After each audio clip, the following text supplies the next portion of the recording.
We have been trying to schedule this particular episode of Best Ball Bros for a few weeks now. A little bit of scheduling conflicts here in the off season. We're trying to do a lot of different things. Justin Herzig from Establish the Run from tons of different places. Obviously, what you guys probably maybe even know him more as is one of the best ball goats, the original winner of Best Ball Mania on Underdog Fantasy, even had another big score in NBA. So he's crushing it in all things best ball. Super pumped to talk to Justin today, get into maybe some of his background. Obviously, we'll talk tons of best ball, answer any of your questions, and a whole lot more. So let's go ahead and get into it.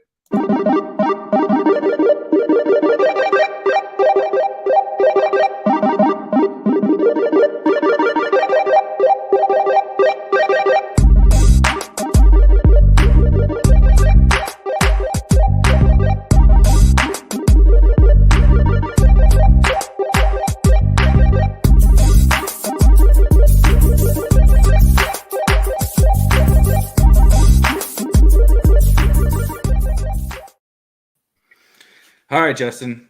The first thing that I now am asking everybody when they first come on, we'll call it an icebreaker.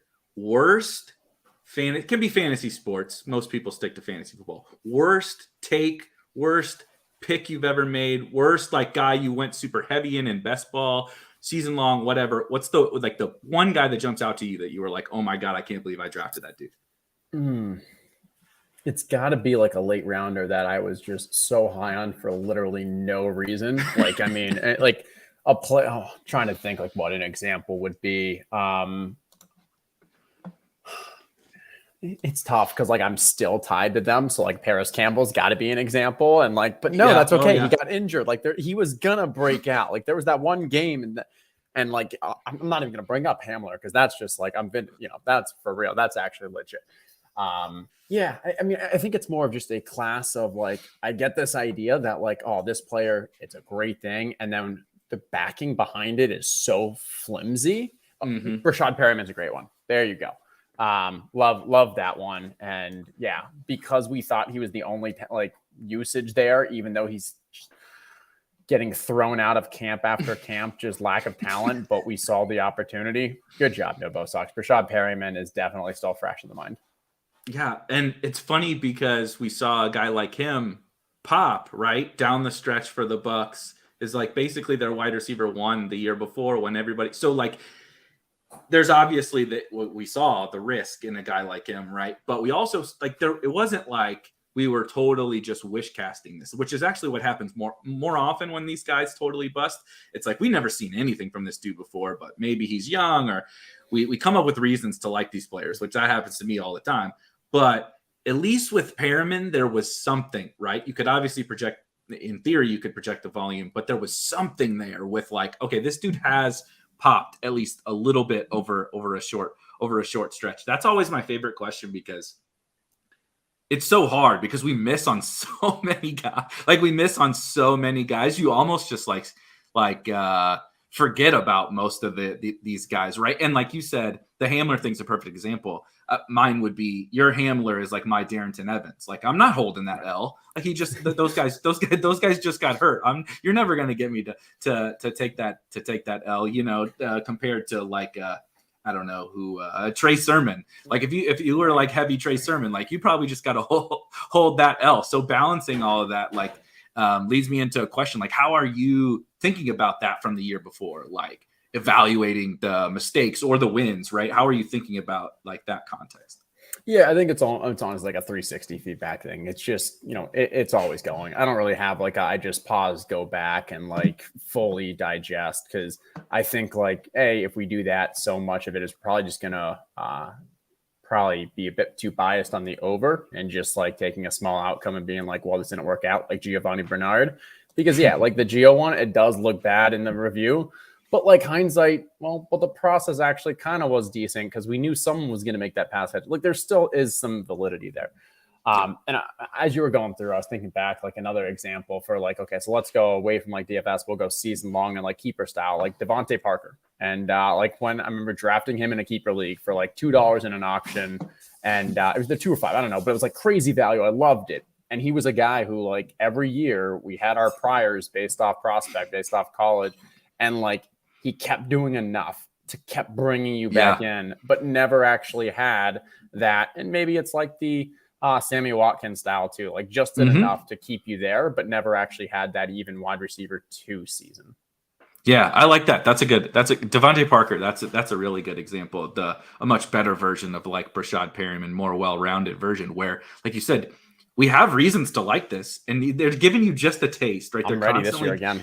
They're right, right, exactly. And so, like those guys, that to me is where, like, everybody loves to talk about structure, all this different kind of stuff, but how you approach these, you call them flimsy, which I totally agree. Like, what 75% of the player pool is super flimsy, probably higher. Honestly, probably a higher percentage is like super flimsy, and how you balance attacking those, right? Because you can't get overweight or underweight on all of them. You can't just play the field on all of them. So like, how do you, like, when from a macro view, how do you think about, like, when you come in fresh, right? So we're coming in fresh to 2022 and you analyze all these situations. The Bucks one was a good one. I totally agree. I didn't draft very much Fournette, which I think was a mistake, but it wasn't a mistake to target that really, really high upside situation with Rojo, Gio, whatever.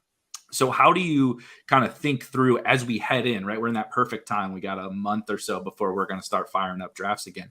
Like these kind of flimsy situations, how are you like trying to wrap your head around them, like before you start firing your draft and kind of your drafts and developing your strategy? Yeah, maybe this is just me talking myself into it, but one thing is this year is definitely unique with the amount of offerings. I mean, what you started off the intro and you almost apologized that it's taken us till April in the off season to get on the stream. Like it's April. The off season really had, like in most years, it hasn't even started. It used to start at the NFL draft. But like I've already done how many drafts of freshmen, rookies and sophomores in the super flex and the one that filled before it, like it's insane. And so I think to some degree, I expect over this time period, I'm going to change my beliefs. We're going to get enough information that I'm not as concerned about, like if I'm 40% on Malik Willis right now, like I wouldn't want to be 40% in the best ball mania on Malik Willis, because by that amount of time, like you expect there's a bit more efficiency aspects, or I'm overpaying and I probably could have waited around or something. But like here, I'm making a bet on, you know, the ambiguity, the lack of clarity combined with the upside gives me value. So I go there. Now, across the season, I have a feeling that once Malik gets drafted, like most other rookies, he's going to move up the board a bit. Or if he doesn't move up the board, it's probably because we've have new reasons to believe he's not going to start right away. So like that opportunity won't be there. So I'm just going to say like, hey, for the most part, like I think this year is a bit unique where I don't mind being substantially overweight early in the season now, because I think that's going to change. But for your question, I think in general, I think Amari Rodgers is a good example last year. Amari Rodgers, read some draft profiles on him. Obviously, you love, well, I don't say obviously, I loved the landing spot initially with Packers, thinking, hey, he can fit right in, replace that kind of Randall Cobb, like give that number 2 option. And I drafted a decent amount of him, and then talking to Leone about it once, and he was like, yeah, but the thing is like Rodgers is the kind of guy that's only going to throw to his guys. And he's never, or at least rarely ever, had a rookie who's actually performed that first year. And that's something that like I didn't pick up on. I didn't think about it, looked back into it after he said it, and I was like, oh shit. And completely went off him. And I think that's where taking in these pieces of information, and there's a lot of bad information, or not bad, but maybe useless or worthless information, but trying to decide what actually is valuable. And that was one where I'm glad that one off conversation got me off of him. And I think that was the right process to eventually be off him. Yeah. And you mentioned like a 360 and a constantly evolving process. And I think especially with what you outlined, it's a year-round sport now. Like you said, we're drafting, like people thought we were crazy drafting hundreds of teams overall last year. People are drafting hundreds of teams before like free agency hits now. Like it's just such a crazy different environment. And so I think that evolving that's definitely something I'm still continuing to try to work on. But I think that might actually be like the most important thing. It's like new contests are going to come out. There's going to be new information. The market is going to be different, etc. Right? Like just like you said with Malik Willis. Malik Willis might have been the best pick in any draft in a certain contest. And so I'm just going to hammer him there. If I lose in that contest, I lose in that contest. It's not my whole summer, my whole NFL year is not going to be wrapped around Malik Willis because I can adjust. There's other contests for me to enter. There's other sites. There's like you said, maybe the market changes and he either gets pushed up to where I just physically can't get like a ton of exposure to him, or the landing spot is bad and I don't want to get exposure to him. And so that is and this is really the first year for that, which is kind of cool. We haven't had this aspect to it. The market's getting smarter and all of that. So I think that's the fun of this summer. Along with obviously you want to talk about, I wanted to get your take on this, like all these landing spots, all these new quarterbacks, all the shakeup across the NFL. So we get that combined with like the most robust drafting, no pun intended with robust, by the way, but this crazy market that we get to draft in, and probably the most uncertainty we've ever experienced. Have you wrapped your head around that at all before we get to, the heart of draft season? Yeah, I remember like 6 years ago when I was getting into like DFS from the fantasy. Actually probably like 7-8 years now. I built this PowerPoint deck and it took a look at like wide receivers that moved to different landing spots. And I still remember the slide. Like it was the most basic analysis. Like it would get laughed at right now. Right. But like my takeaway was that the elite wide receivers that moved to a new opportunity actually outperformed their expectations versus like the majority of them that just found a new opportunity. And we overreact to the ones that thinking of the upside and thinking of the new potential role. Mm-hmm. And then I know there's been a lot more exhaustive analysis on that now, and it still kind of backs it. But I just think it's funny. We're like back then still trying to think about like, how do we react to this news? And right now, I mean, it's going to be this year is going to be pretty crazy. I think I'm probably going still off that, hey, for the most part, fading the opportunity one. But the other thing is that was like, I don't know, DFS and definitely for season long stuff where upside, at least for the season long, like you need to go for that 1% outcome, to win your league or whatever. Here, that logic and that analysis all might make sense, but also you're going to have the outliers that end up having those huge seasons. And so it's hard to take some of this analysis that is 100% factual, statistically, like done the right way, but how does it apply to the tournaments that you're playing? And I think that's where you need to take that next step. That's the hardest part, I think, right? Because it's also like, it's both the easiest to analyze like at this super high level, but to put it into practice, I understand, right? And we talk about it all the time. We've talked about it on Twitter. You've talked about it. This. I'm not telling you anything you don't know because you basically just outlined it. Like I need to try to get first. But what the fuck does that even mean? Like in practice, in this particular like draft, like if I'm going to go do a draft, I get the 7th pick. What does trying to win the tournament with this team even mean? You know what I mean? Obviously, it's a part of my entire portfolio. Everybody gets all of that. But putting these things into these theories that we now understand a lot better, because like you said, coming from a DFS background, which is where I come from, I was not like everybody's played season long and stuff, but I wasn't some big, the awesome season long player or anything like that. And so coming from that DFS space, I think that has helped, but it's a challenge every single year, especially in this space that's so freaking new, to figure out how to apply those principles. You know what I mean? And there's not one right answer. That's the other thing. You look at teams, look at the team that you won with, look at the team that Liam won with this year, and look at other teams that have won in other formats or FFPC or whatever. There's no one way to slice and dice, this game that we're playing, but figuring out how to apply it for the upcoming season is like, it's like I said, it's both kind of easy and simple at a super high level, but actually do it. Like when you got to click the buttons, it becomes pretty difficult. Yeah. And I mean, like, there's already been some great analysis. A couple of people, I think Sam Hoppin, I was talking to TJ Hernandez, who've been putting out like good analysis, taking a look at last year's BBM.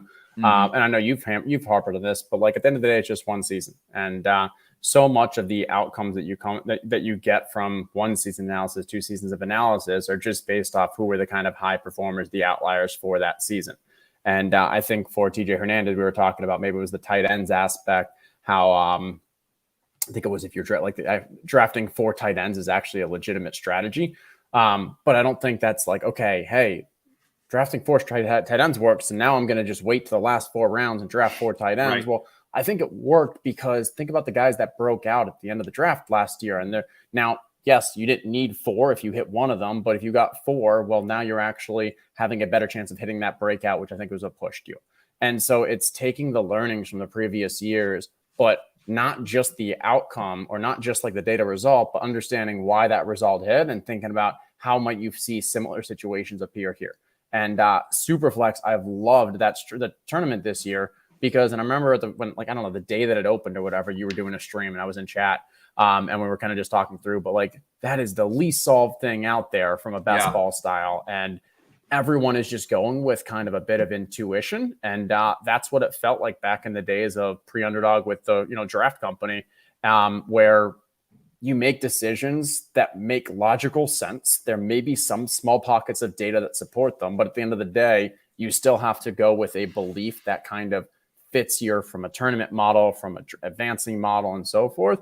And no one has anything like there's no other than me providing a better argument, almost like a debate against someone. There's no way to convince person that you are correct or you aren't. And the goal shouldn't actually be to convince them, but use their argument to test your own theory and stuff. And that's kind of, I don't know, I've just really enjoyed the Superflex drafts going on this year.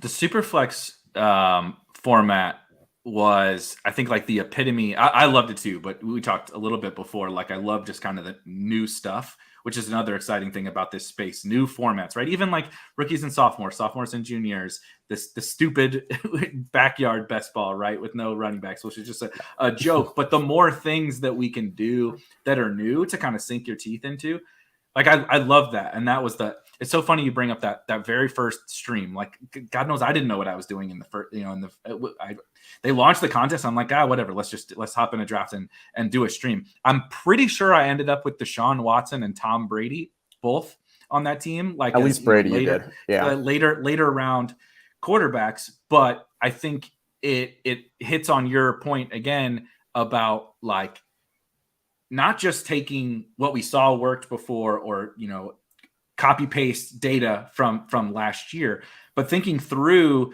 this format that you're playing in now and finding a situation where a lot of the times I think it's like uncertainty, or it's basically uncertainty around a situation or a market sentiment where everybody has agreed, right? Laviska Shenault, everyone, because of ship chasing, has agreed that Laviska should be a 7th round pick when he probably is like a 14th round pick. In Superflex, everybody at that point in time was still kind of figuring things out, but they were completely afraid of your Malik Willis, the rookies, right? Early on, Tom Brady, that nobody wanted to take a shot on Tom Brady, Deshaun, the players with uncertainty. And so that if you just went hard after all of those guys, Trubisky was the guy that I was doing it with. I would just, you were on him early. Just take all those dudes, right? Go, if you just went Willis and Brady and Trubisky and Mariota and the rookies and all of that stuff, like, that's fine. In BBM, you might not even ever draft those guys. But for that given situation, there was one thing that you could pounce on. And I think we really, your point about it was so perfectly said about like taking what happened last year and then the reasonings behind it. And like, why did this play out the way that it did? Not just saying, well, 4 tight end works because 4 tight end works. That's not really true. But how can we apply it to this next contest? And it may not even mean anything about 4 tight ends. It might mean something about there was some form of the draft where this made sense in order to construct your team in that way, or this archetype of a player to go after. And so I'm really excited to kind of continue to talk through those things. And I love talking to people like you about it because like we don't always even agree, but you're like you said, we shouldn't. we shouldn't always agree, but we're able to be like, oh, okay, he's saying this, that makes sense. I don't agree with him, but it allows you to really like wrap your head around different concepts and think things through, like, and be really thoughtful about stuff. Yeah, 100%. And so a couple things there that are funny. First off, Tom Brady, you drafted him before he retired. So you were pissed a week later. You are right. That was dead because Brady retired. Right. And now we're full circle and he's back. That's so funny. Yeah. I forgot about that. He went so late. He went so late because everyone assumed, right, that he was retiring or something. I forget what it was. I forget what it was exactly. Him in the 11th or 12th. I think you just drafted him like in a normal time. Like you probably got a round or two of what we thought value was. I didn't think he was retiring. Then the retiring came out of nowhere. You're like, well, that draft's dead. Yeah. And didn't even think back to, oh, wait, that was before. And now, like, so fantastic there. And the tight ends aspect, like I think my takeaway from that analysis is, and this is a thought that I've had before, and this now just kind of helps crystallize it and strengthen it, is I'm good with going 3 tight end, and I'm often good with going 3 tight end if I don't get an elite, but I don't want 3 tight ends who are just going to catch a touchdown and fall down. I want 3 tight ends that have the ability to break out, because if I, back when we had 18 draft slots, we were choosing between a third quarterback and a third tight end. Now, in those situations, maybe you have an injury, maybe you have a breakout. When the quarterback hits, his gap between him and the rest of the QBs, because they just score more often, is so much more valuable than a tight end who maybe that tight end, because you have someone else is injured, so you need his points. The difference between getting 6 from your 1 and 10 from this is so small. So like I didn't want to invest in a position just to get some additional depth. But if I'm investing in the tight end position with a third tight end or maybe even fourth, because I'm hoping to hit that Dalton Schultz, because I'm hoping to hit like Cameron Brate is the one right now where Gronk just came out and said like he's 50-50 to play. Maybe even that's a lie and he's actually 75-25, but OJ Howard's gone. We know that there is trust, at least in that offense, with Cameron Brate. He's still on his contract. Like he's got the rapport with Brady. If Gronk doesn't play, if Gronk gets hurt, that's someone who actually has that type of upside that is not getting drafted at all. And that's where I'd be more willing to kind of now say, okay, I'll go 3 tight end or maybe even 4 tight end. But it's not just having that tight end; it's having a tight end that you believe has upside. Yeah, the archetype of a player, right? Like we've talked a lot in this. It's not necessarily you and I, but like even people in our Spike Week Discord and stuff about like later round guys. And so piggybacking on the Brate thing, people will be like, well, I don't want to get overexposed to whatever, some 18th round pick. And like, while I understand that, they would start sprinkling through, right? You're diversification is all well and good. And I totally support people doing this process. However, just targeting a different running back or a different wide receiver to do so is actually not helping you. You would be better off going overweight on Cameron Brate as opposed to, like you said, just picking whatever this guy. There is no path to him doing anything really meaningful for your team. And so drafting that just to diversify is not really helping you. It was like, instead of just diversifying my late round running backs, and picking whoever was at that, maybe I should be more thoughtful and think about Eli Mitchell and think about Cordero Patterson and think about those guys that were there at the end. And like I said, just be more thoughtful about that arc, like what does, we say this all the time. What do I win when I win? What do I get if I'm right about this player? And I think we say that a lot, but then when we get down to the draft and it gets to that and you got the ADP list or your rankings up or whatever, you still just like pick one of the top couple guys. And so that was a lesson, I think, for me, for sure, heading into this year. And I love Brate is a great example of that, because I don't know what I would call his hit rate, but he also has paths. I mean, Gronk is old and injured all the time. He has paths. He has more paths than just Gronk retiring to being a smash. And so I think that's a great example of the kind of guy back there that we should look at. Yeah, no, I agree. And when I think of diversification, I think diversification for me is probably one of the least relevant at the end of the draft. That's where I'm more likely to just like make my stands.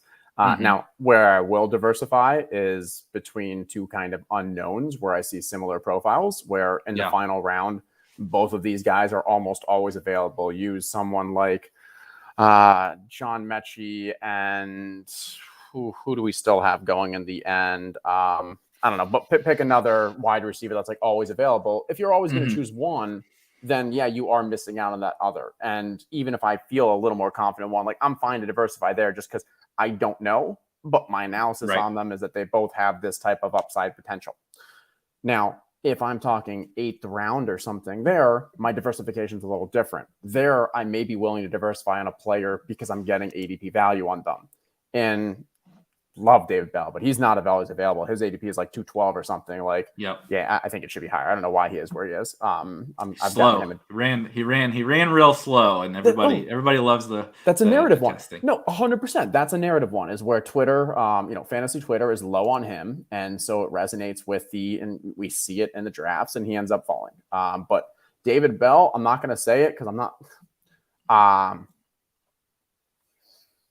Maybe reminds me of not him specifically, but the way that it's going about, of a Giants wide receiver who was a first-round draft pick last year, and everyone hated because everyone was off of him. But at the end of the day, yeah.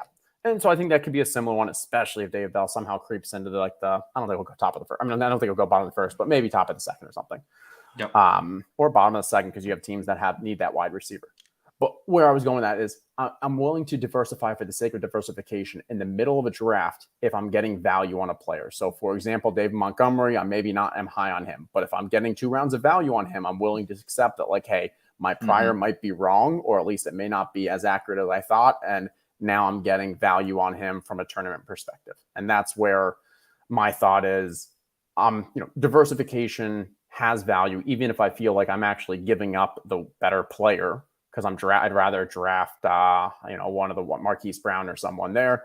I'm willing to diversify just to get that unique aspect of that extra value across my larger portfolio. See, I love that as a diversification take. When people just come out and say, like, "Oh, I'm just gonna draft 10 to 15% of almost everybody." I don't really think that that's how you should view diversification. But what you just said is precisely how you should view it. Like, I still. All else equal at a certain pick, there's guys that I prefer.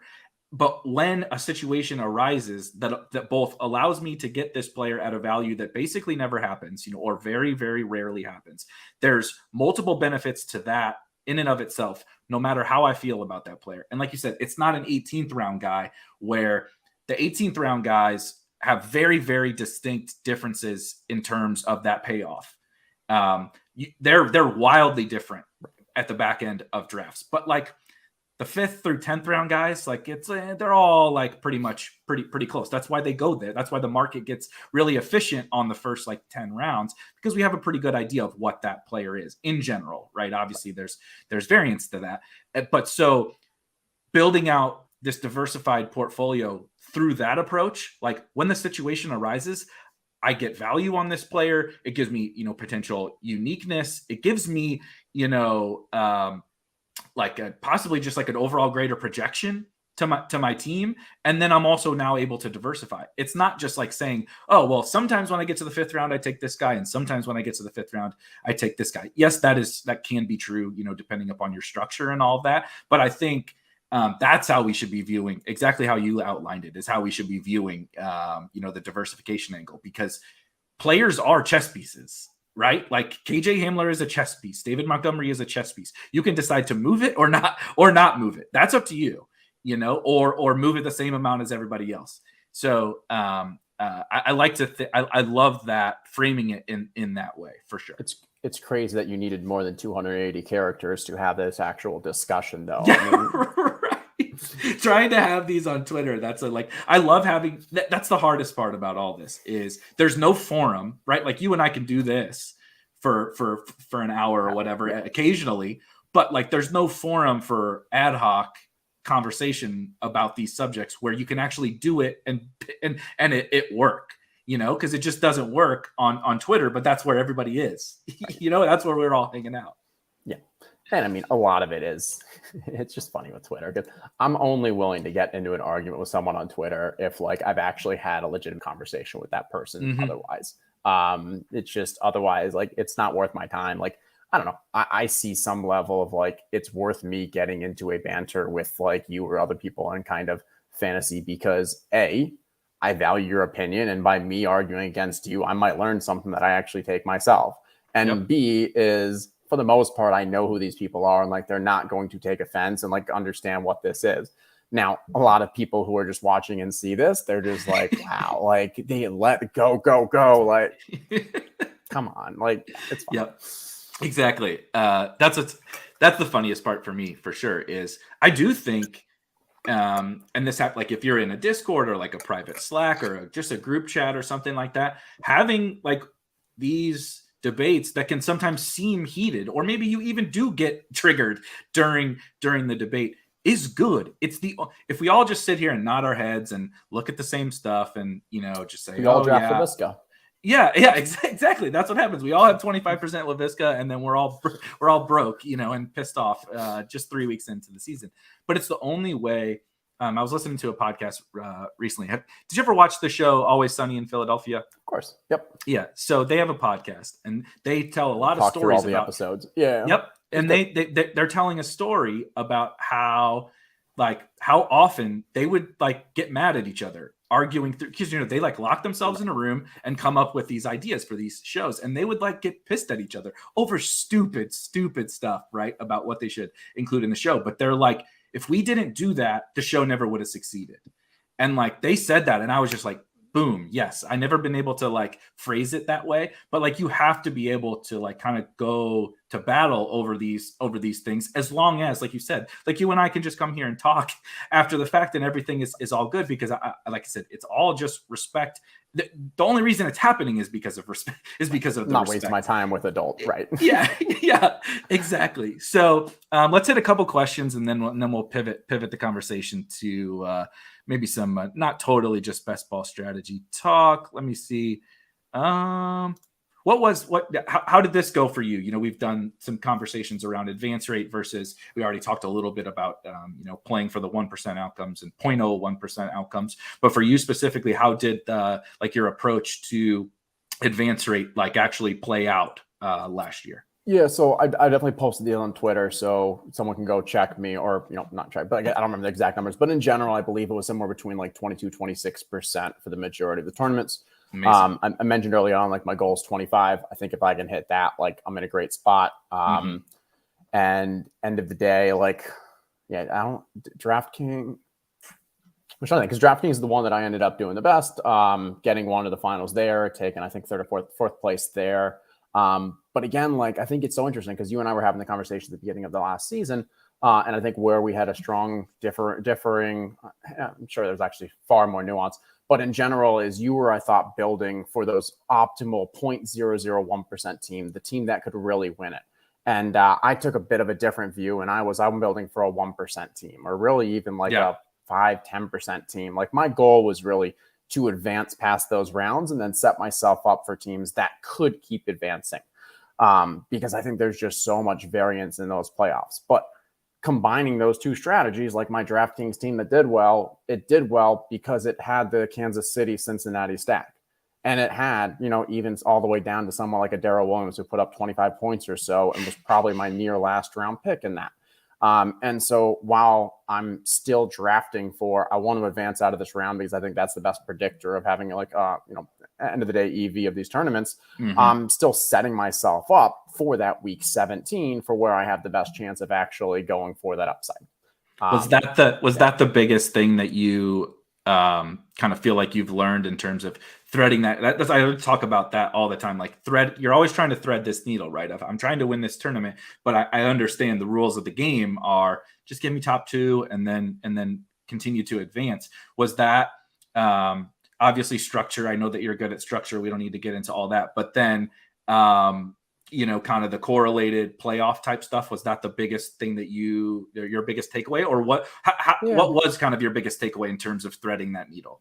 Yeah. So, I mean, someone asked me, I think as a follow-up to our conversation about like, where's your edge and stuff. And someone asked me like, what is my edge? And like we kind of did a little refresher of like historically where it had been. And it's a lot of the things that we talk about now. And I think last year, one of the things that I probably harped on a bit more than others was that week 17 in the matchups. And so like I remember drafting and had, I think it was Atlanta Buffalo was another, and just like going through and like, here are the ones that like, if this works out, like I need this to get that top prize. This year, I think we're going to have more people who are now going to keep doing that. So you just got to keep going. Definitely. And I think thus far this year, my biggest thing is, and you've touched on it, we've alluded to it, is just leaning into ambiguity, leaning into situations that have some, like, range of outcomes is probably a good way to say it. And a range of outcomes where the consensus is bearish, is not great. Yeah. And I mean, like, I don't understand why rookie wide receivers had been drafted like so poorly. Like, yeah, a lot of them are not going to end up in good situations. A lot of them probably aren't going to perform well. Like, an Elijah Moore was a better prospect than almost every wide receiver in this draft. And it took him how long to break out? Like, yeah, Jets wasn't the greatest, opportunity, but also that was a team that was throwing a bunch and behind in games. But like, there are going to be a couple that are just going to be absolutely astonishing. Like, even if you don't get the Jamar Chase, Justin Jefferson, like, there's no reason they should be drafted where they are, and their upside is huge. So like, that's where I'm leaning in. Then I think the running backs and the running back rookies, I've almost been fading all of them, even including Breece Hall. And I think that's just a situation where, for whatever reason, market just sees like, hey, his expected outcome is so much closer to his high upside outcome compared to a wide receiver's expected outcome and what their high upside possibility is. That's a great way to put it. Yep. I can't believe we're agreeing on these running backs and wide receivers. I don't know. We haven't gotten the first or second round. Yeah, you're right. Well, we're in the middle rounds here where we're agreeing on all of this. How was this, Tony? This is Tony Felix, whatever he's going by today. He won the DraftKings Millie Maker on that last last Harris play of the best ball season, the Najee Harris. I think it cost me $100K, but I saw it. But yeah, to be honest, I wasn't as happy for you. I felt worse for the guy who was in first beforehand the entire time. Yeah. So definitely congratulations to you, and that's awesome. But like, I felt a small amount of it, but no, my sweat was awesome. So I was in Miami with Peter Overzet and a bunch of others. Yeah. We had the TOCs of the Owners Club. We had our live finals in Miami, and just high level, don't pitch, but like fantasy football, and the live final contest was in Miami at the Miami Heat FTX Arena. And so while we've got the 16 people who qualified throughout the season there to compete for our $50,000 prize pool for that, and they got the whole weekend. You've got Overzet and I both in the finals of these two different, big ones. And like, I think I was in first for a decent amount of the day. I got passed in the late afternoon, and then that final game dropped down to fourth. But I think surreal is probably the feeling when it actually looked like it was legitimate. Like, there's no one's ever going to be able to win two of these back to back. And like, just to see that there was the tiniest possibility of that actually happening. That's where like, it just didn't feel real. Yeah, I imagine so. And it just, everything is set up so perfect for that sweat. Like you said, I mean, you can't be in a better place. You're with somebody else. There's also something to be said for like being with somebody else who's like going through this experience too, So it, like, if it's just a bunch of other people who like aren't even, they're sweating the games obviously because of the event you're hosting, but it's not quite the same thing as sweating that $1 million. And so having somebody else there was probably helpful. Me, I'm sitting on my couch and I don't have access to the team. I don't have because it's on Pete's account. And so I'm just every time I'm like, oh, Chase touchdown. Oh, Sonny Michel touchdown. And I'm like, dude, where are we? Like totally freaking out the whole time. And you guys are probably, off getting hammered. And I'm just, Pete's phone's ringing because I'm like, dude, please tell me, where are we? So I think you had Rashad Penny, right? Yep. So we both had Rashad Penny. So in that game, whenever Rashad Penny has his breakout, like one of us yells to the other. Like I think we did some like chest pumps. Like yeah, it was and it's funny because if we compare that to the year before with the Underdog one, that was first of all was the Alvin Kamara year. So he had those 6 touchdowns. So I had that strong lead going in. But the final Monday night game was Buffalo versus New England. And I mean, like, if you would have handicapped like my chances of winning going to that game, it had to have been something like 97, 98%. But once the game went on, like that Diggs and Josh Allen stack for that game was insane. I want to say he put up 240 yards, 2 touchdowns, something like that. And the guy, like, so then you start seeing these guys like slowly chasing, and now you've got the final drive going. They're up like 20 some points, like 30 points. It's not a game. You're about to go to the playoffs. Like, why are they even playing? And they're still going. And finally, like, they score another touchdown. It's another Diggs one. Now I think I've only got like a 3-point lead or something. And we see finally on the sideline, both Diggs and Josh Allen have their helmets off. But the guy still has Beasley. But, like, why is Beasley? Like, Beasley should be out of the game too. Right. Next play, it's a pass to Beasley, and he gets hurt. And they're like, okay, we should probably keep him out too. And then after that, it was finally over. Like, that was an insane. And that one I was by myself. Like, my wife was with me. She went to bed beforehand because she hates the sweats. Like, just can't deal with it. Like, it doesn't matter if it's $1,000 or the million. Like, yeah, she's just like, just tell me when it's over. I'm here to support you, but I can't do this. And that is so funny. That's exactly how my wife is. Or it's mostly been DFS stuff over the years. But I think it was my very first live final I made on DraftKings. This is back when the Sunday night game used to be included on the main slate, and so I was going into the Sunday night game with a Kirk Cousins, Jamison Crowder stack.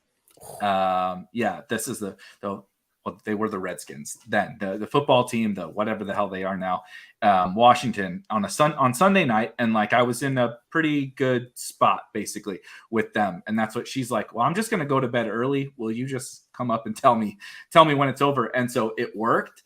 And so basically from now on, anytime there's a real sweat, I'm like, I just let her, I don't tell her any specifics. Yeah. I'm just like, hey, like, I just want you to know that this is going well. So you should probably like go upstairs and go do something else.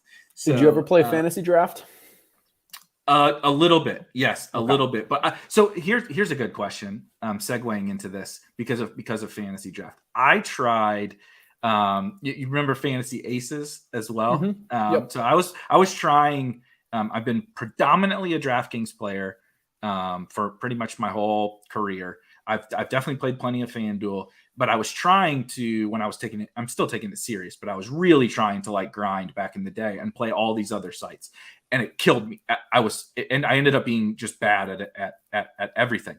Do you play a bunch of these other sites? And then like how, like, during this off season, are you doing any baseball, golf, whatever? I obviously I see the hat and we talked about it beforehand, but how are you balancing the different sites and all that different stuff? And then if you have a fantasy draft story as well.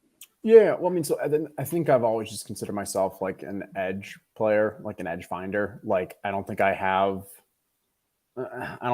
this thing that's just so special. That's like, I can beat you in all like the DFS. And I know there's some people who like, hey, if they just put in the hours, they're going to beat you no matter what.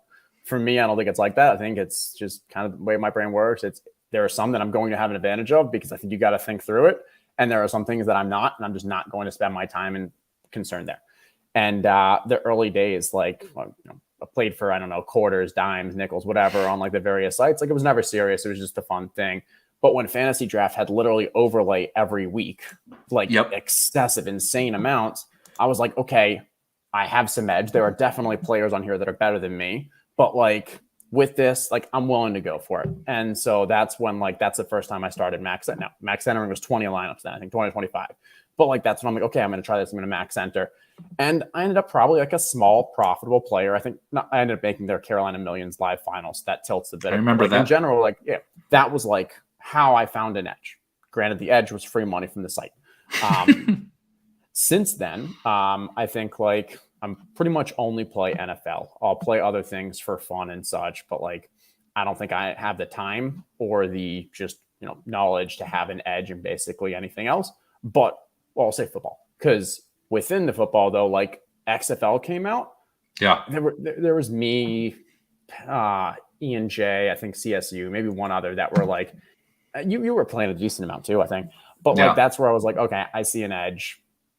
Learning the players, I have more time to commit to it. And so I just went hard there. Second half, I ended up building for second half NFL stuff. I built my own model that I was like, hey, nobody else is touching this. There's substantial edge here. That ended up just being me and Papa Gates and basically all of the major, contests there. But like, again, found an edge and went for it. So In general, like, do I try to jump over the sites? I think it's more of just like where I see there's an opportunity and I'm willing to invest that time and diving in there. And more recently, it's been purely just football, NFL. I'll definitely get into USFL stuff. Yeah. And then, yeah, but yeah, that's the high level. That's so funny because we joke all the time, right? The running backs versus wide receivers things, and it's mostly just a bit. But even though we do have a little bit of different strategies around that, but you basically just outlined like that's 100% of what I do. We talked a little bit before the show. Like I've just become a fan of Formula One, but from a gambling perspective, and then from a DFS perspective, I've gotten into it too because I think there's an edge. I'm chasing. I think I have a similar skill set to you that I'm not the world's best DFS player. I'm definitely not the world's best gambler. I can't just show up to any of these DFS games and be awesome and just, or Papa Gates or Chipotle, whatever, and just beat people. But I think I can find the spots where there is an edge to be had, whether it's, just a general edge from the game type not being figured out or whatever, spotting edges, right? And so like I grind the college sports, both college basketball and college football. And like the prize pools aren't really huge, but I believe that I just have an edge. And I kind of want the prize pools to stay smaller because I don't want the whales to be encouraged to come in, you know what I mean? And so I think that's the big thing for me with best ball, pivoting it back a little bit to best ball is I'm not saying I'm the world's best ball player. I'm actually telling you definitively that I'm not, but I think we've spotted that there's this space that is just ripe for opportunity if you're willing to approach it in a way that is trying to find the edge. Everybody else is like, I want to draft the best teams, or I want to have the best takes, or whatever. And I'm like, I don't give a shit about any of that. I'm just tell me. I'm going to find out what the edge is for this year or this tournament, right? And there's tons, right? Yeah, you just had a big score in NBA, right? Same thing. I just dove into the NBA because I thought there was a big edge. Price pool is fine, nothing special, but I think there's a lot of edge to be had, especially as best ball grows with more formats and everything like that. So, man, I'll be fully honest and transparent with that NBA one. I'm not an NBA guy. Like I've, heavily into like the Top Shot stuff, and like I watch it and stuff. Like I'm more than a casual fan, but like from a DFS perspective, I am not there at all. But I saw that there was a ton of overlay. Yeah, Liam, there you go. Come back to he's supposed to join me tomorrow night for some drinks, but we'll see if he makes it back on the trip. Yeah, so I saw that there was overlay and kind of just, okay, well, I know ETR rankings, like I'm not getting an edge by making better NBA rankings. And I know ETRs are extremely good. So boom, that's good enough. I know I can do some quick research from a roster construction and figure out what I think the best is here. Okay, go with there. Then I auto drafted 150 lineups. Now, I didn't do it all immediately. I did about 15 or 20, similar to, I use the same methodology that I used when we talked before about for the puppies, and I auto drafted those for the NFL. But like I was just like, hey, let me just take a look. Okay, so I use my kind of structure things to figure out where I'm overdrafting players, seeing the ownership, moving the rankings and adjusting it, and spent about a day or two doing that. And I also like one of the things I learned from doing the puppies is that I didn't advance in the playoffs because I didn't have stacks. And I think stacks are just so important for the NFL, especially when you have to finish first out of 18 or whatever it is in those group plays. For NBA, it didn't matter as much, I think, on a team-by-team basis. I think what matters is the amount of games that each team is playing in those playoffs. So as long as you can kind of work that into your rankings, it doesn't matter as much if they are on the same team. Like I know in a one-game sample size, you do want to stack with NBA DFS, but I think across a week, as long as you're optimizing for the amount of games, then you're not having that big loss of a value from not stacking. And so that's why I felt comfortable being like, hey, I'm going to use this. I'm okay if I'm not stacking. I still have my roster construction, and got pretty lucky that one of those ended up, almost pinking it. Yeah, I actually think it's a pretty fun format. They got a few tweaks, I think, to make to the NBA game, but it's a pretty fun format. And same thing is just something else to kind of have as a sweat. And totally 100% there's an edge in that if you spend like you said, I don't even think you need to spend that much time, but if you just put in enough time to kind of seek out, right, like you said, roster construction, rankings, and all that kind of stuff. I love the point on the auto drafting thing because I've experimented with it a little bit. Again, not in NFL, but I remember you doing kind of that experiment basically around it, and I think we probably knew what we had a thesis on what was gonna be maybe the potential flaw in it, and I think like you just outlined, that's pretty much what just came true. But I think there are going to be other formats of best ball where if you do exactly what you said, right, put all your parameters in, rankings in, positional limits and all that kind of stuff, and then auto draft, and like you said, run 10, 15, 20 of them or whatever, and see what, now let's look. Is this turning out how I want it to? Is this really looking weird? How are my teams looking? And then kind of continue to iterate. I think that's a way, if people want to play more, without the time investment. I do think right now, how many more years into the future will that be viable? I don't know. But right now, I do still think that that's viable.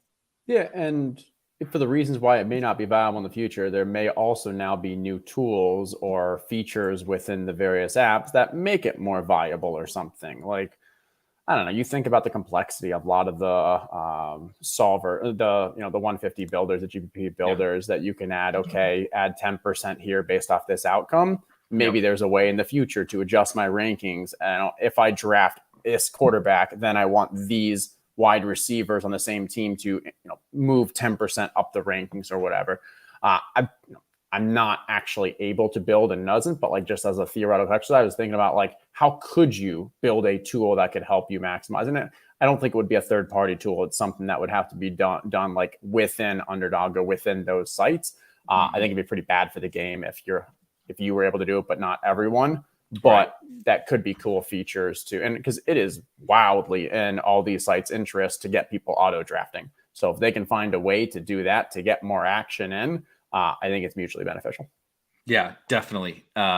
We've had some at Spike Week, some behind the scenes. It's funny that you brought that type of a tool up, because we've pondered about how you might be able to do something like that. Haven't had enough time to think it through, but it's an example of one thing that I think is just one of many that are either going to be coming or people are going to be trying, or, again, we're still so freaking like this is the we're early thing, but like it is outrageously true in best ball. Like just the difference from, you mentioned draft. That was when I first really started to take it serious, was the draft year. I don't even remember what that tournament. I got the draft shirt on right now. Yeah. 2017. Something like that. Yeah. And so, and just to see the evolution from then and still see how much growth there can be. So using that as a launching point for maybe a little bit more on the personal side, you kind of talked about when you got into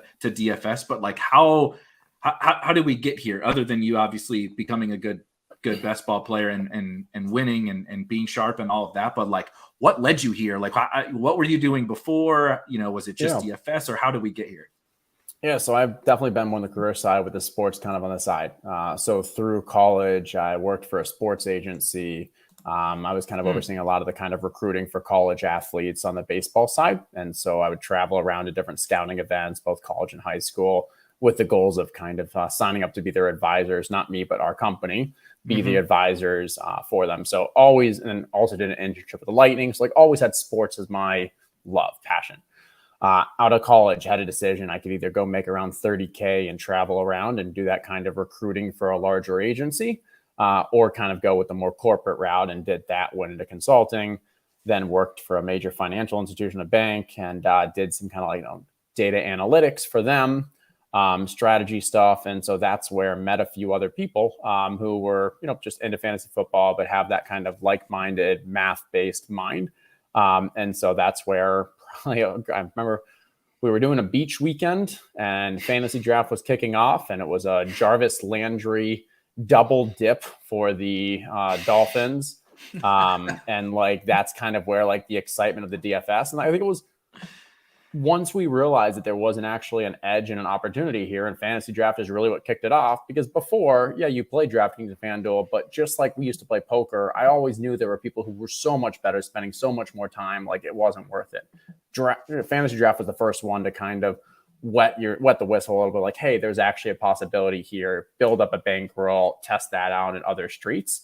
And so that's where it kind of snowballed. And then from a draft perspective, or draft fan, Underdog, best ball, that It did start with drafting. I was probably one of the first like 100 customers on that platform, Oh, and was primarily playing baseball. And the big edge for baseball there was nobody checked the weather, and there was no late swap or anything. And there was a chat function. So I actually changed my name to Four Leaf Clover because so many times I would get people to chat me and say like, holy crap, you're so lucky. I can't believe my game got rained out. Like, how's that even fair? And I was like, gosh, I'm so lucky. A four-leaf clover up like, and but no, it was just like that was a small example of edge. And this is like probably 2016, 17 or whatever. Before like that was a main thing. And it's a toilet. It was a toilet app. Underdog is a toilet app, and I say that with the most love. But it's a toilet app where like you can literally sit in the toilet and draft and have fun and play. Like it's not a spreadsheet style thing. And so it was just kind of continue to hop around these various ones, finding the edge. And it was probably about 2-3 years ago where I started really taking it seriously. Had enough of a bankroll, had enough of a support structure that I could take some more financial risks, and that's where hit 3 6-figure prize pools in one season, won up the best ball and all that. So it's been great, and that kind of opened the door to establish the run side of things and helping content there. And I got asked a couple times before that to join some sites, but a lot of it for me was RotoGrinder is fantastic too, but it's the people. And so being able to work with those and learning, and like what my co-founder at the moment, TJ Lasig, started with RotoGrinders as well.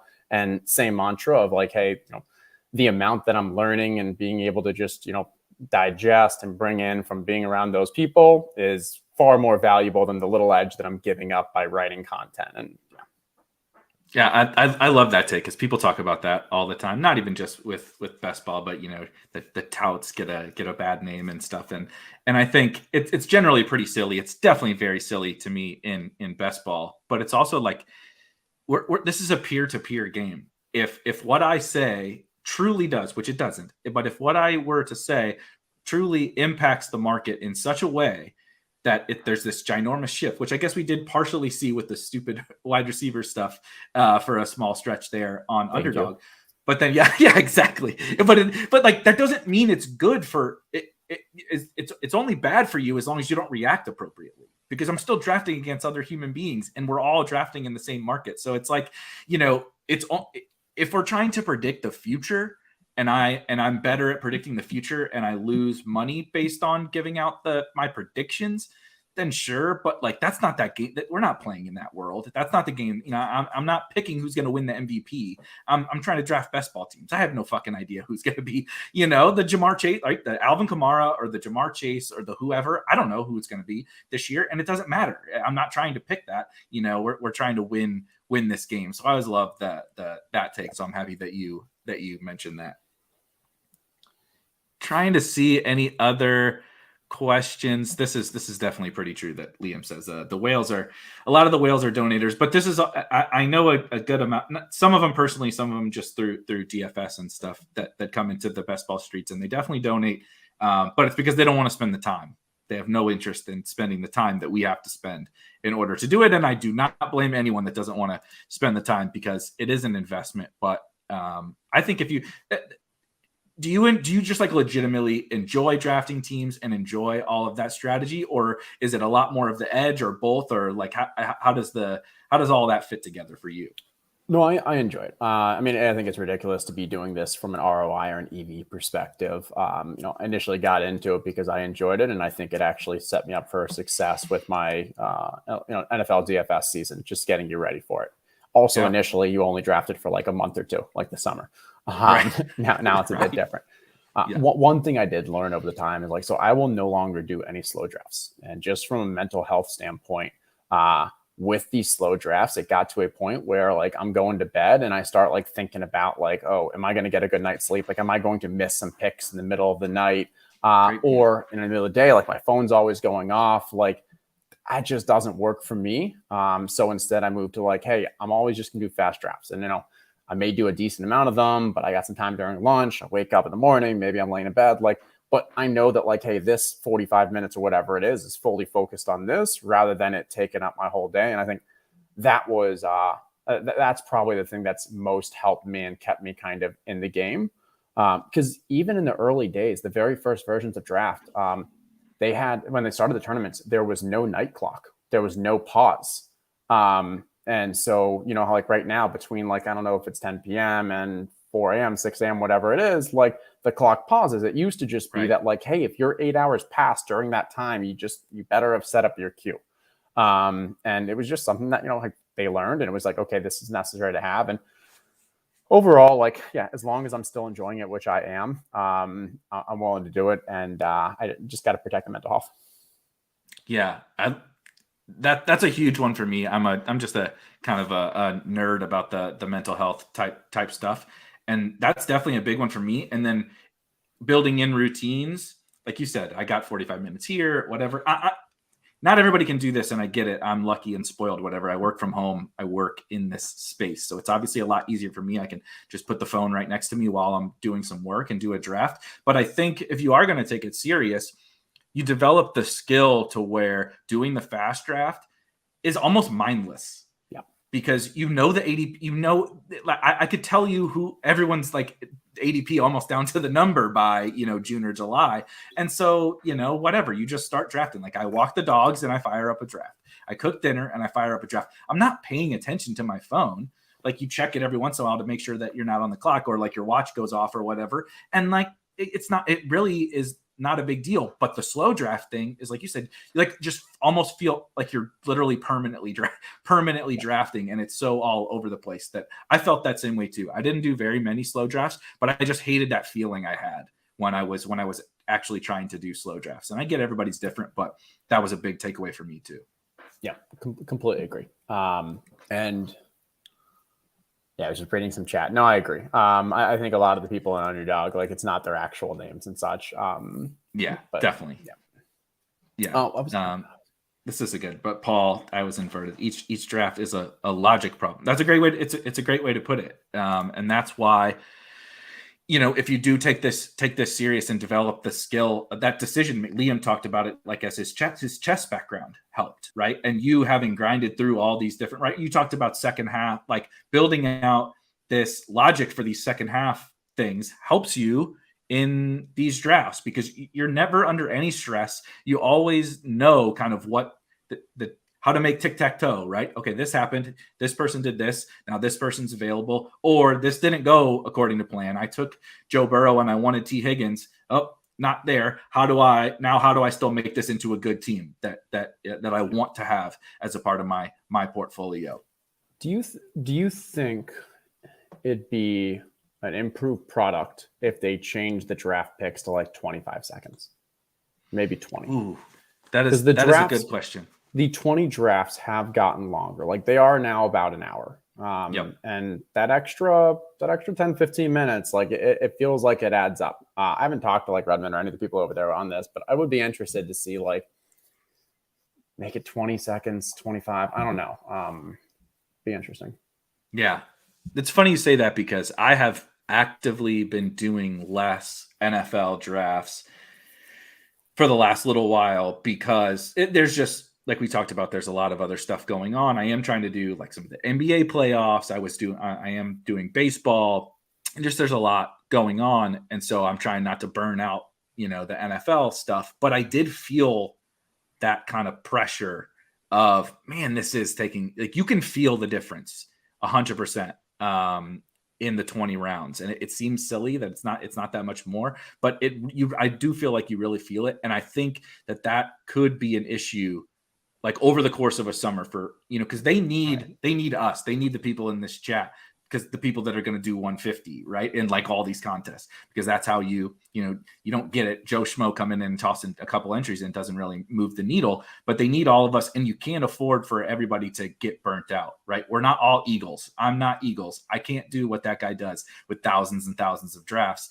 And so, you know, that time commitment is going to become an issue. I do think, because we want the products, we want more tournaments, right? Whether they're bigger, we want more, we want all of that. And so I kind of think a 20-second clock, it wouldn't bother me at all. At least 25 would definitely not bother me at all. We're a little, I mean, yeah, as you said, we know them, so we're more comfortable. So I don't want to scare, but maybe that's a good point. Like Liam was bringing it up, but I think there's a little bit of hybrid. So like auto drafting over a DraftKings, 2 missed picks, and you automatically auto draft. I think the one difference should be the exception is if you have starred players in your list, it won't auto draft you. Because I think that's where the challenge becomes is people are like, okay, well, I wasn't actually auto drafting. I was just putting my starred players in. And now next thing I know, I'm auto drafting. And I'm like, have that be the exception. It shows you're still active. It is still a data point in their apps. They should be able to recognize that that's an activity.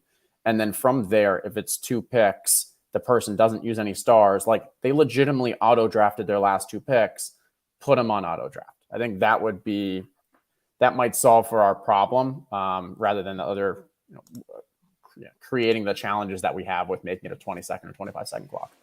Yeah, I like that. I really like that. Now I'm gonna write that down and send it to. We can send it to Rudman. Rudman, go watch the stream. We solved your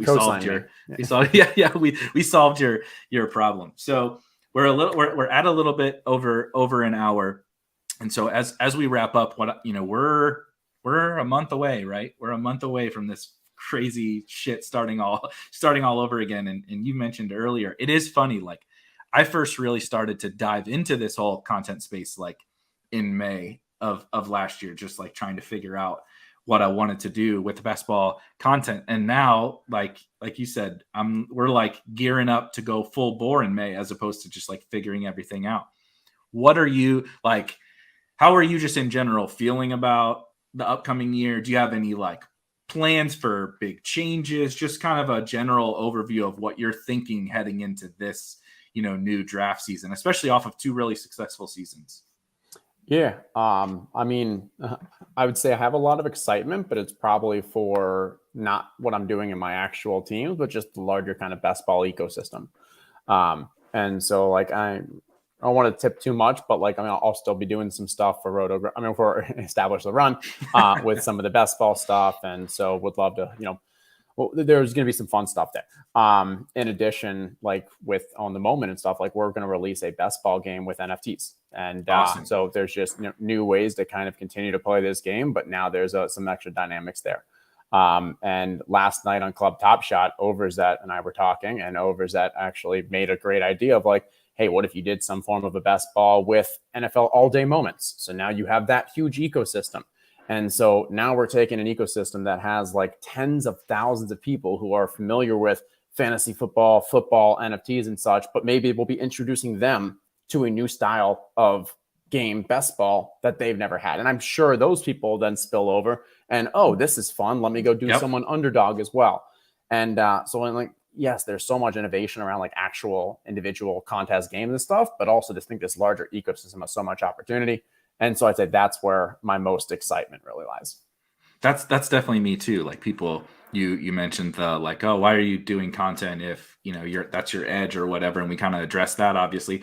But part of why I'm doing and what I what you're doing is it's like I want to invest in this space, and so I feel the exact same way. Like we're always excited. Who doesn't want to win millions of dollars? Of course we all do. But like at the end of the day, I'm not really worried about that. But what I am excited for, like you said, is this ecosystem and to see where we can take this thing, and hopefully we can all be a part, at least a sliver of where this thing ends up going.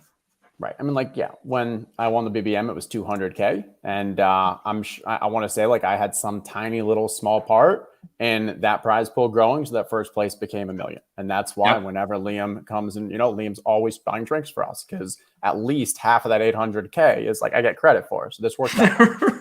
Right. Exactly. That's what I've been invoicing Liam to be like, you told me you were watching the streams, so I don't know what percentage that accounts for. Exactly. Consulting fee. Yeah. I'm going to do that. I'm going to keep track of everybody that comments in the chat over this entire summer. Oh, it's going to get so quiet. No. You want to lose viewers really fast to start taking ownership of their equity in all of their teams. But you're going to see a lot of new names that are burner accounts, and they're going to say Chipotle. They're going to say Peter Overzet. My account name is Peter Overzet. But no, dude, thank you so much for joining. I'm glad we were finally able to get around to doing this. This was an absolute blast, and I'm sure we will coagulate again over the course of this, what is going to be just an absolutely epic and crazy summer. at Justin Herzig on Twitter, right? I just want to make sure if anybody is not following, at Justin Herzig on Twitter. I am, of course, at Eric Beinfor. On Spike Week, we will be back, not I, but our baseball guys will be back in a couple of hours, actually, to fire off some drafts on Underdog. We're going to be diving into a little bit of Herzig actually talked about the baseball drafts back in the day. And these guys are going to be doing some of that same thing. And I think they might actually talk a little bit about the edge that you mentioned as well with the weather and all of that. So that does still exist. And so we're going to be diving into baseball stuff and obviously more football. There'll be another draft on Friday, tons and tons and tons more content here on Spike Week. And make sure to go and join the Discord. I always got to make sure to shout that out. Make sure you are in the Discord. But that is it for Justin and for me and for the baseball guys coming up. We will catch you guys later.